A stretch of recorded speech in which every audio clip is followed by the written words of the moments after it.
The guy I'm dating is learning ASL for my brother, and I think it's cute and endearing, but all my friends think it's creepy and a sign that he's up to no good.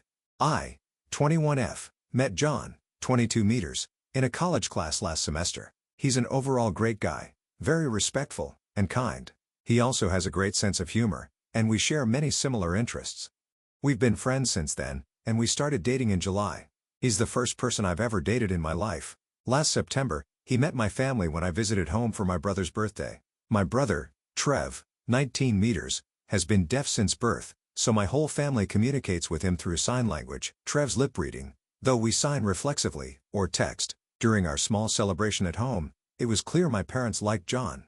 He was charming, funny, and respectful. He even tried to connect with Trev by typing some of his jokes for Trev to read, although Trev can lip read. Whenever John told a story, either I or my parents signed for Trev. My parents said they're happy I found such a sweet and caring guy in John. Naturally, I was glad to hear this. Before we went back, John and Trev had a quick Call of Duty gaming session.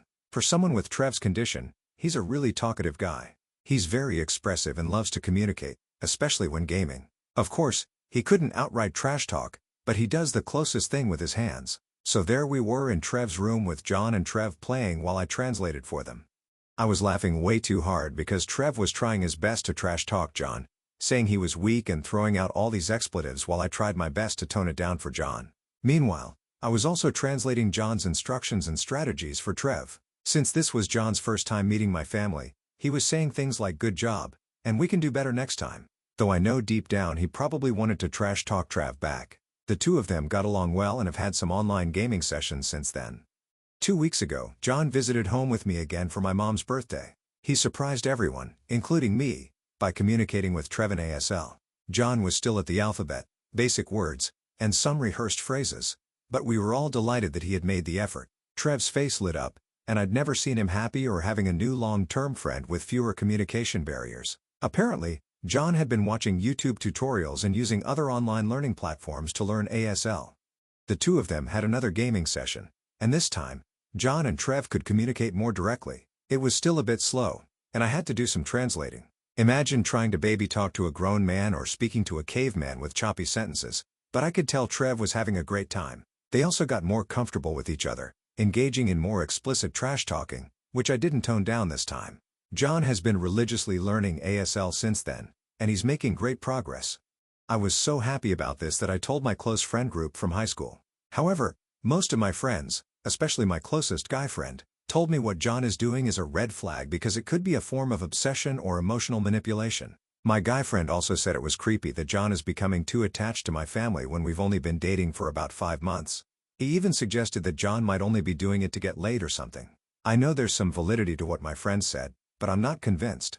John has been wonderful and sincere the entire time. I know it's naive to say this because he's my first relationship, but I can see this becoming long-term. Yes, we haven't hooked up yet because I told him I wasn't ready, and he's never pressured me. Still, is John's behavior something I should be concerned about? Again, I don't have any experience with dating or relationships, so I don't know if this is truly concerning. My friends are pushing me to break up with John, but I'm not sure. How should I proceed? Update 1 month later. Sorry.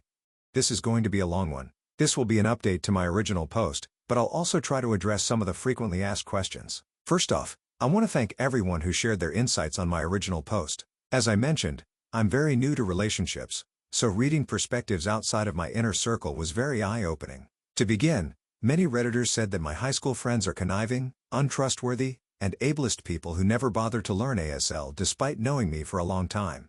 I take accountability for this. I'm not saying they're blameless, but it's not entirely their fault. For some context, our family moved to the area during my senior year of high school because of my dad's job.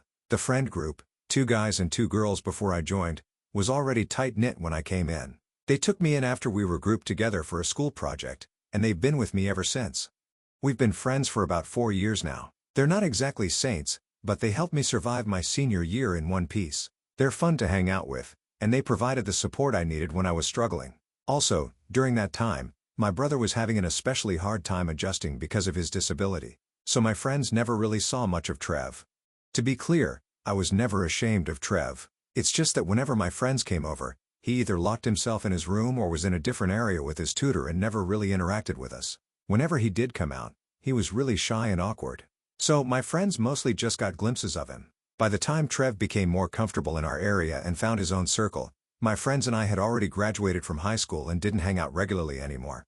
They're friendly and polite with Trev, but then again, they never interacted enough for them to feel the need to learn ASL for him. So on to what happened. Last week, my friend group had our year-end party, and I decided to bring John along to meet the rest of my friends. My other friend in the group also brought his girlfriend, so this wasn't really weird. Others have done so in the past as well. I mentioned in the comments that John had only met my closest guy friend. I'll call him Mike, 21 meters. So I wanted the rest of them to form their own opinions of John after meeting him. Initially, there was some tension and awkwardness from my friend group toward John. They were a bit cold and threw some harsh remarks at him. Eventually though, they all warmed up to him and were pleasantly surprised by his personality. We all got along well and even had fun playing games. However, I could still sense awkward tension from Mike toward John and the rest of the group. He made meaner jokes than usual and seemed to isolate himself from the activities. The day after the party, I had lunch with my closest girlfriend, Sophie, 21F, to clear the air because I could tell they also sensed something was off. A lot of Redditors speculated that Mike had a crush on me and was jealous of my relationship with John. Turns out, you were all 10,000% correct, but it's a lot more complicated than that. Apparently, Mike has had a crush on me since our senior year of high school. However, he was known in school as a notorious ladies' man and had a new girl with him almost every month. This behavior got exponentially worse during college. He had different hookups almost every night and even had a pregnancy scare with a girl last year. I knew about all of this because he bragged about sleeping around every time we met up. What I didn't know was that the entire time, Mike had been making up fake stories about me and him. Sophie told me that, apparently, Mike had claimed we had a pact that if we were still single at 30, we'd marry each other. He also told our friend group that we hooked up after graduation and that he took my first time then, so he's my special person, whatever that means. He further claimed we've been secretly hooking up consistently throughout college. For context, Mike and I attend different universities about 30 minutes apart. Lastly, Mike told them that I said I was in love with him. He asked our friends not to tell me anything so I wouldn't get embarrassed or upset as I supposedly have an image of being somewhat of a prude. Mike also told our friend group that when he met John, he thought John was a total jerk who was manipulating me and taking advantage of my innocence and naivete. He claimed John was forcing himself into my family and driving a wedge between me and my friends. Mike also said that after he had lunch with John and me, he tried to convince me to stay away from John because he wasn't a good influence on me. But John had effectively brainwashed me. This explains why my friend group was already so antagonistic toward John when I told them about him. For the record, none of what Mike said was true. There was no pact. We never hooked up, and I have never been in love with him. After that, Sophie and I asked the rest of our friend group, except Mike, to jump on a FaceTime call with us. They all shared different versions of what Mike told them. There were a lot more, but I disputed everything. We were all collectively shocked by what we learned that day. They apologized for their behavior toward me and John, and I told them I understood, given all the lies fed to them by Mike. Then everyone agreed to kick Mike out of the friend group. Sophie suggested we could have an intervention for Mike first, but I said I didn't want anything to do with him anymore. The rest of the group agreed, so we're essentially cutting him off. Sophie said she would still talk to him just to inform him of everything that happened, but I really just wanted to distance myself from him. Now it's been a week of being Mike-free. Sophie said that when she and another guy friend talked to Mike, he became extremely defensive, confrontational, and aggressive. He wasn't physically violent, but he called them names, attacked their characters, and made such awful statements about everyone in our friend group that I won't include here. It looks like cutting him off completely was the right call. After reading everyone's comments on my previous post, there were a lot. I reflected on my relationship with John and my friends. I then talked to my parents for advice since they have the best relationship I know of. They told me that from what they saw of John when he visited our home and how I spoke of him, it seems like he is a genuinely nice person with pure intentions. It also helps that John and I were friends for months before we started dating, so I already knew his character even when there was less pretense of him trying to impress me. He's already impressive on his own, though. Lol. I then told John about everything that happened and apologized, fully expecting him to be mad at me for doubting him and his intentions. Instead, he said he understood because, of course, it was only natural for me to trust my friends and expect them to have my best interests at heart. He then asked me if there was any point in our relationship when I felt uncomfortable or uneasy around him, and I categorically said no. I told him that he's my safe space and that he has nothing to worry about.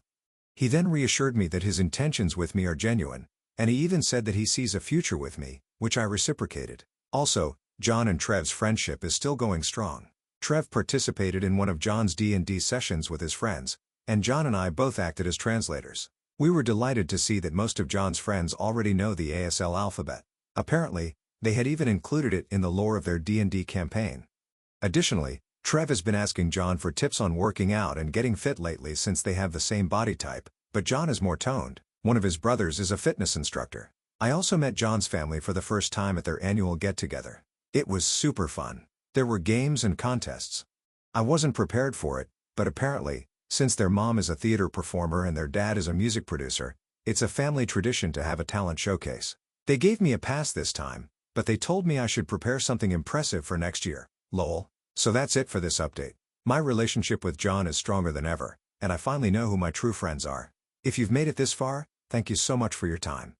Happy New Year to us all. Commenter: I believe the proper term for kicking Mike out of your friend group is called a mic drop.